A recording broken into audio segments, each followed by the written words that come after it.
Les semaines se suivent et ce drôle de sentiment persiste. Du bien-être au milieu du chaos, de la fierté mais aussi de l'inquiétude.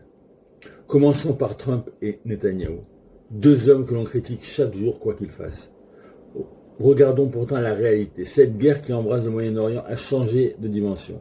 L'Iran, le pays du Golfe, le Yémen, la Jordanie, la Syrie, l'Irak, le Liban, jusqu'au Pakistan et la Turquie.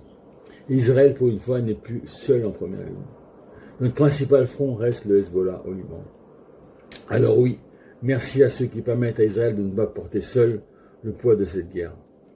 On reproche à Trump son imprévisibilité, mais face à un régime iranien qui pratique depuis des années la menace, la dissimulation et la guerre indirecte, être totalement prévisible est-il vraiment une qualité?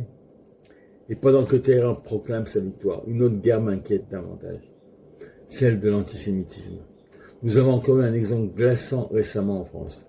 Un touriste irlandais s'en est pris à des tourismes juifs australiens, avec des paroles faisant référence à Hitler et à l'extermination des juifs.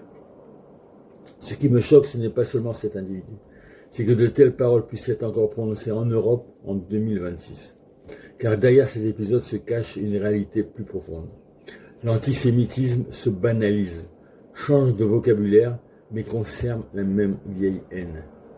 Voilà pourquoi Yom Hebron, cette année, avait une saveur particulière.